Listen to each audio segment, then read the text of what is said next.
Breaking വാർത്തയിലേക്കാണ്. മുൻ Devikulam MLA. S. രാജേന്ദ്രനെ ദേവികുളത്ത് തന്നെ സ്ഥാനാർത്ഥിയാക്കാൻ BJP. ആലോചിക്കുന്നുവെന്ന് സൂചന. തോട്ടം തൊഴിലാളി വോട്ടുകൾ ഭൂരിഭാഗവും സമാഹരിക്കാൻ കഴിയുമെന്നാണ് നേതൃത്വത്തിന്റെ വിലയിരുത്തൽ.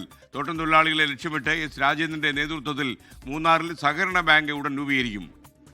ഈ തെരഞ്ഞെടുപ്പിൽ തോട്ടം മേഖലയിലടക്കം ബി.ജെ.പിക്ക് ഗണ്യമായ തരത്തിൽ വോട്ട് വർധനവുണ്ടായി.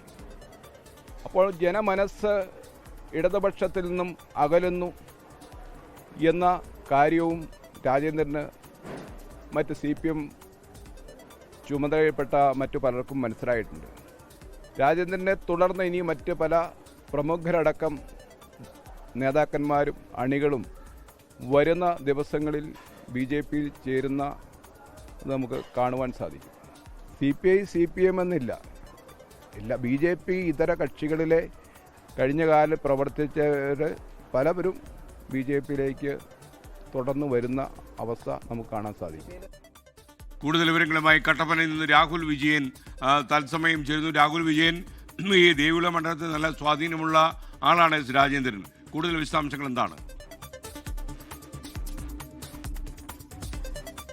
ഇന്നലെ ഒടുവിൽ എസ്. രാജേന്ദ്രൻ ആ തേങ്ങ അങ്ങ് ഉടച്ചിരുന്നു. അതായത് ബിജെപിയിലേക്ക് പറഞ്ഞിരുന്ന രാജേന്ദ്രൻ ആദ്യമൊക്കെ തള്ളിക്കളഞ്ഞിരുന്നെങ്കിലും ഇന്നലെ ഔദ്യോഗികമായിട്ട് തിരുവനന്തപുരത്ത് എത്തി BJP അംഗത്വം സ്വീകരിച്ചിരിക്കുകയാണ്. അതിന് പിന്നാലെയാണ് BJP ഒരു തുടർ നീക്കവുമായി രംഗത്തെത്തുന്നത് എന്നുള്ളതാണ് നമുക്ക് മനസ്സിലാക്കാൻ കഴിയുന്നത്. CPIM നേതാവും അതുപോലെ തന്നെ CPIMന്റെ മുൻ MLA 3 തവണ ദേവികുളം MLA ആയിരുന്ന രാജേന്ദ്രനെ തന്നെ ദേവികുളത്തെ NDA സ്ഥാനാർത്ഥിയായിട്ട് ഇത്തവണ ഇറക്കാനാണ് BJP തീരുമാനിച്ചിരിക്കുന്നത്. അതിന്റെ ഭാഗമായിട്ടാണ് ഇത്ര തിടുക്കപ്പെട്ട് രാജേന്ദ്രനെ പാർട്ടിയിലേക്ക് എത്തിച്ചതെന്നുള്ളതാണ് ഈ ഘട്ടത്തിൽ നമുക്ക് വ്യക്തമാവുകയും ചെയ്യുന്നത്. നേരത്തെ അടുത്ത മാസം പകുതിയോടെ എസ്. രാജേന്ദ്രൻ BJP അംഗത്വം സ്വീകരിക്കുമെന്നായിരുന്നു പറഞ്ഞിരുന്നത്. പക്ഷേ നേരത്തെ അംഗത്വം നൽകി പാർട്ടിയിലേക്ക് കൊണ്ടുവന്നത് മത്സര സാധ്യത മുന്നിൽ കണ്ടുകൊണ്ടാണ്. അവിടെ പ്രവർത്തിക്കുന്നതിന് വേണ്ടിയുള്ള അവസരം ഒരുക്കുക എന്ന ലക്ഷ്യത്തോടു കൂടിയാണ്. മാത്രമല്ല രാജേന്ദ്രൻ പല ആവശ്യങ്ങൾ BJPയുടെ മുന്നിലേക്ക് വെച്ചിരുന്നു.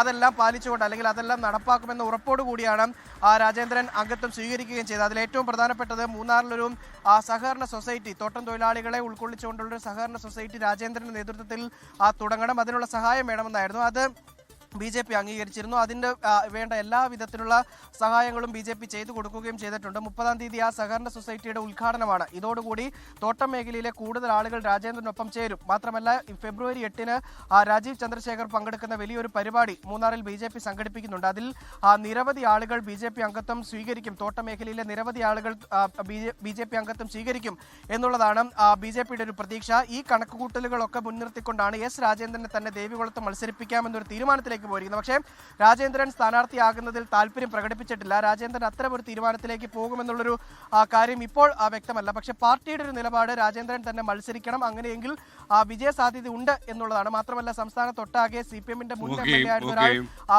നിയമസഭാ തെരഞ്ഞെടുപ്പിൽ NDA സ്ഥാനാർത്ഥിയാകുമെന്ന് പറയുമ്പോൾ അത് ഗുണം ചെയ്യുമെന്നുള്ളൊരു പ്രതീക്ഷ കൂടിയുണ്ട്. ലോകത്തെവിടെയായാലും ഏത് സമയത്തും 24 വാർത്തകളും ഓഗ്മെന്റഡ് റിയാലിറ്റി പാക്കേജുകളും എക്സ്പ്ലെയിനറുകളും വിശദമായി കാണാൻ ഞങ്ങളുടെ YouTube ചാനൽ നിങ്ങൾക്ക് സബ്സ്ക്രൈബ് ചെയ്യാം.